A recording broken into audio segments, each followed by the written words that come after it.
కోల్కతాలోని Eden gardens లో జరుగుతున్న తొలి టెస్టులో రెండో రోజు ఆటను భారత జట్టు ఒక వికెట్ నష్టంతో 37 పరుగుల ఓవర్ నెట్ స్కోర్తో ఇన్నింగ్స్ ప్రారంభించింది.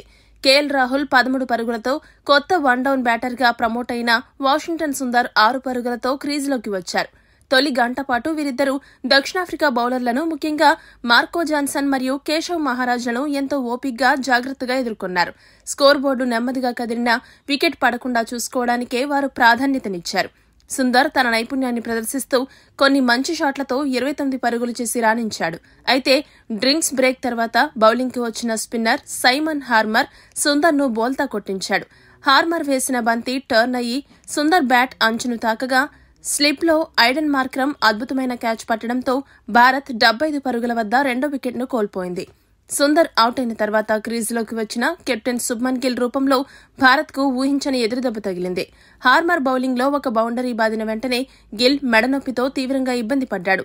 ఫిజియో మైదానంలోకి వచ్చినా నొప్పి తగ్గకపోవడంతో గిల్ రిటైర్డ్ హర్ట్గా వెనుదిరిగాడు.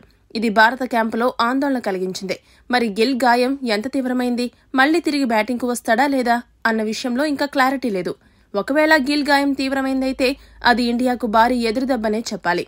ఇక గిల్ స్థానంలో క్రీజులోకి వచ్చిన రిషబ్ పంత్ తన సహజ శైలిలో దూకుడుగా బ్యాటింగ్ ప్రారంభించాడు. ముఖ్యంగా కేశవ్ మహారాజ్ బౌలింగ్లో ఒక 4, ఒక 6 బాది 91 సిక్సర్లతో టెస్టు క్రికెట్లో భారత్ తరపున అత్యధిక సిక్సర్లు కొట్టిన వీరేంద్ర సెహ్వాగ్ రికార్డును అధిగమించాడు.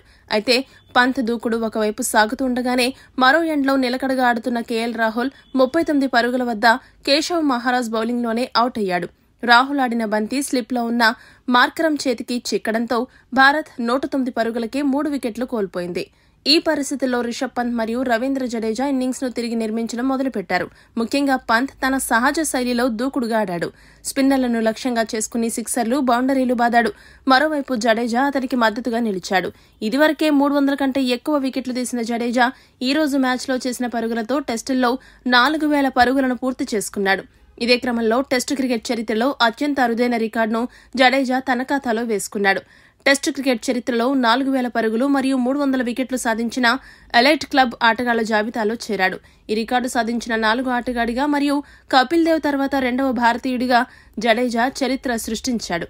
ఈ దిగ్గజాల జాబితాలో కపిల్ దేవ్ మొదటి స్థానంలో ఉండగా ఇయాన్ బోథమ్ మరియు డానియల్ వెట్టోరీ మాత్రమే జడేజా కంటే ముందున్నారు. అయితే జడేజా ఈ మైలురాయిని కేవలం 87 టెస్టుల్లోనే చేరుకోవడం ఒక విశేషం. దీంతో ఈ ఘనతను అత్యంత వేగంగా సాధించిన ఆటగాళ్ల జాబితాలో జడేజా రెండో స్థానంలో నిలిచాడు. ఇంగ్లాండ్ దిగ్గజం ఇయాన్ బోథమ్ మాత్రమే జడేజా కంటే వేగంగా కేవలం 72 టెస్టుల్లోనే ఈ ఘనత సాధించాడు. ఈ రికార్డుతో జడేజా ఆధునిక క్రికెట్లో అత్యుత్తమ ఆల్రౌండర్గా తన స్థానాన్ని మరింత పటిష్టం చేసుకున్నాడు. అయితే మొదటి సెషన్ ముగుస్తుందనగా ఇండియాకు షాక్ తగిలింది. పంత్ దూకుడు ఎక్కువసేపు నిలవలేదు. 24 బంతుల్లో 27 పరుగులు చేసిన పంత్ కార్బిన్ బాష్ వేసిన షార్ట్ బాల్ను ఫుల్ చేయడానికి ప్రయత్నించి వికెట్ కీపర్కు క్యాచ్ ఇచ్చి అవుట్ అయ్యాడు. పంత్ అవుట్ అవ్వడంతో భారత్ 131 పరుగుల వద్ద 4వ వికెట్ను కోల్పోయి కష్టాల్లో పడింది. మొదటి సెషన్ ముగిసే సమయానికి ఇండియా 4 వికెట్లు నష్టపోయి 138 పరుగుల వద్ద నిలిచింది. 11 పరుగులతో జడేజా, 5 పరుగులతో రాహుల్ క్రీజులో ఉన్నారు. ఇంకా ఇండియా 21 పరుగులు వెనుకబడి ఉంది. ఈ లక్ష్యాన్ని ఇండియా త్వరగానే పూర్తి చేసి ఆధిక్యంలోకి వెళ్తుంది.